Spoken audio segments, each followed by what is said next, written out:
दोस्तों, आज हम डिस्कस करने जा रहे हैं क्लास 11 का बिजनेस हिस्ट्री चैप्टर नंबर 4, जिसका नाम है बिजनेस सर्विस। ठीक है, सर्विस क्या होता है? आज इस चैप्टर में हम पूरा सर्विस के बारे में डिस्कस करेंगे। सर्विस क्या होता है? सर्विस वो चीज़ होती है जिसको आप फील कर सकते हो, उसको टच नहीं कर सकते, वो इंटेंजिबल होता है। ठीक है, तो आइए हम देखते हैं सर्विस किसको कहते हैं। Service are those which are separately identifiable essentially intangible activities that provide satisfaction of wants and are not necessarily linked to the sales of a product or another service. Service वो चीज़ होती है जो intangible होता है, जिसको आप feel कर सकते हो, जिसको आप टच नहीं कर सकते हो, जो आपको तुरंत प्रोडक्शन होता है उसको आप क्या कर सकते हो, उसको सेव करके, उसको इन्वेंट्री, इसको स्टोर करके आप स्टॉक में नहीं रख सकते, उसको आप तुरंत प्रोड्यूस करते हो, तुरंत उसको कंज्यूम किया जाए। जैसे हम आपको पढ़ा रहे हैं, ठीक है, तो हम आपको पढ़ा रहे हैं तो ये मेरी सर्विस है। क्या आप जो हम पढ़ा रहे हैं उसको टच कर सकते हो? नहीं, आप उसको फील कर रहे हो कि हम क्या आपको बता रहे हैं, क्या आपसे डिस्कशन कर रहे हैं। ठीक है, तो ये आपकी सर्विस हो गई। फिर इसके बाद आता है goods. Goods can be defined as a physical product which are delivered to a buyer and also involve the transfer of ownership from the seller to the buyer. देखिए, सर्विस में क्या होता है? सर्विस में आप अपने सर्विस का ownership transfer नहीं करते हो, बट गुड्स में क्या करते हो? अपना, जैसे ये मेरा गुड्स है, ठीक है, प्रोडक्ट है, तो अगर ये आप हमसे परचेज करोगे तो इसको हम आपको दे देंगे। तो ये जब आप मुझे पैसे दिए, हमने आपको ये दे दिया था, ये ओनरशिप आपकी ट्रांसफ़र हो गई, आपके ऊपर ट्रांसफ़र हो गई, ये आपका पेन हो गया, अब मेरा नहीं रहा। तो गुड्स क्या होता है? ये फिजिकल प्रोडक्ट्स होता है। जैसे सर्विस इंटेंजिबल होता है, तो गुड्स क्या होता है? टेंजिबल होता है। इसको आप छू सकते हो, इसको आप टच कर सकते हो, देख सकते हो, उठा के इसको आप यूज़ कर सकते हो। ठीक है, तो ये फिजिकल प्रोडक्ट होता है जिसको आप बायर को क्या करते हो? डिलीवर करते हो, आप बायर को दे देते हो। अगर आपको पैसा दिया तो आप उसके बदले आप प्रोडक्ट्स, गुड्स को दोगे, और इसका जो ओनरशिप होता है वो भी ट्रांसफ़र हो जाता है। जब वो आपको पैसे दे देगा तो आप उसको दे दोगे, तो ओनरशिप भी इसमें ट्रांसफ़र कर दोगे। ठीक है, इसके बाद आता है characteristics, feature, nature of service. Intangible या इंटेंजिबिलिटी, ठीक है, वही बात है कि इंटेंजिबल होता है, वो आप उसको फील करते हो, उसको आप देख नहीं सकते हो, इसको आप क्या कर सकते हो?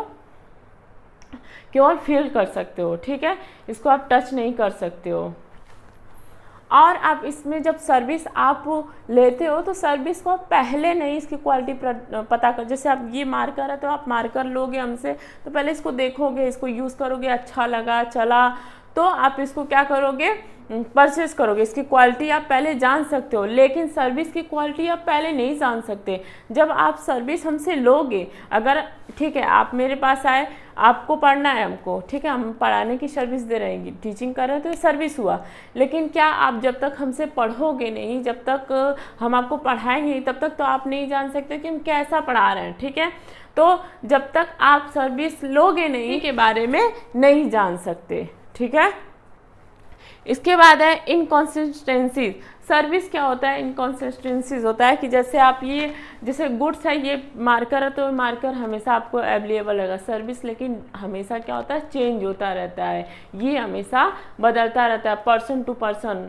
ठीक है, इनसेपरेबिलिटी, इसमें क्या होता है? इसमें यह होता है कि जैसे आप सर्विस का प्रोडक्शन जहाँ पे कर रहे हो तो कंजप्शन भी वही होगा। जैसे एग्जांपल में, अगर आपको बीमार हो, आप डॉक्टर के पास जाते हो, तो डॉक्टर अपनी सर्विस देगा। सर्विस में क्या करेगा? वो आपको चेक करेगा। तो पेशेंट जाएगा, पेशेंट को क्या करेगा? उसको चेक करेगा। तो वहीं पे क्या किया? सर्विस की प्रोडक्शन हुई, और वहीं पे कंज्यूमर क्या किया? उसको कंज्यूम किया। ठीक है, इसके बाद आता है इन्वेंट्री। इन्वेंट्री में क्या होता है? स्टॉक।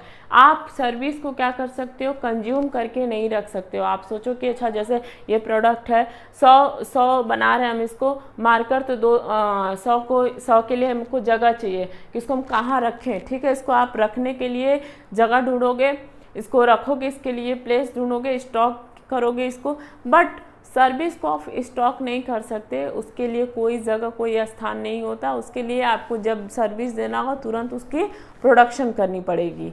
ठीक है, इसके बाद आता है इन्वॉल्वमेंट। आपका इन्वॉल्वमेंट यहाँ पे ज़्यादा होता है क्योंकि कस्टमर अपने हिसाब से सर्विस को मॉडिफाई कर सकता है। ठीक है, सर्विस को कस्टमर अपने हिसाब से क्या कर सकता है, मॉडिफाई कर सकता है, हेर फेर बदल थोड़ा बहुत कर सकता है। इसके बाद देखेंगे types of service. Types of service में क्या है, business service. Business service are those service which are used by the enterprises for the conduct of their activity. Business service वह सर्विस होता है जो बिजनेस के लिए यूज होता है। ठीक है, और यहाँ पे हम पैसा कमाने के लिए इस सर्विस को यूज़ करते हैं, जैसे banking, insurance, transportation, warehousing and communication service. ठीक है, इसके बाद आते हैं सोशल सर्विस। सोशल सर्विस में क्या होता है, वह सर्विस जो आप सोसाइटी के लिए देते हो, सोसाइटी को देते हो। सोशल सर्विस आर दो service that are generally provided voluntary for achieving certain social goal. यहाँ पे पैसा कमाने का कोई मोटिव नहीं होता, जैसे हेल्थ सेंटर खुला हुआ है, ठीक है, एनजीओ कोई खुला हुआ है गवर्नमेंट और नॉन गवर्नमेंट के द्वारा, तो ये सब क्या होता है, ये सोसाइटी को क्या करती है, सर्विस देती हैं। ठीक है, फ्री ऑफ कॉस्ट देती हैं या कुछ नॉमिनल पैसे लगते हैं। ठीक है, तो यहाँ पे क्या होता है, ये सोसाइटी के लिए जो सर्विस दी जाती है उसको सोशल सर्विस कहते हैं। नेक्स्ट है personal service. Personal service are दो service which are experience differently by different customer. ये क्या होता है, हर कस्टमर को पर्सन टू पर्सन डिफर करता है। ठीक है, ये कस्टमर के हिसाब से इस सर्विस को प्रोवाइड किया जाता है। उसमें टूरिज्म आ गया, रेस्टोरेंट आ गया। आप जैसे घूमने गए हो तो जैसा कस्टमर को कहाँ घूमने जाना है उस हिसाब से उसको सर्विस प्रोवाइड की जाती है। यहीं तक हम इस टॉपिक को रखते हैं, फिर नेक्स्ट वीडियो में लेके आएंगे इस चैप्टर का नेक्स्ट टॉपिक। तब तक इसको एक बार आप रिवाइज कीजिए, हमारे चैनल को लाइक, सब्सक्राइब, शेयर कीजिए। Thank you so much.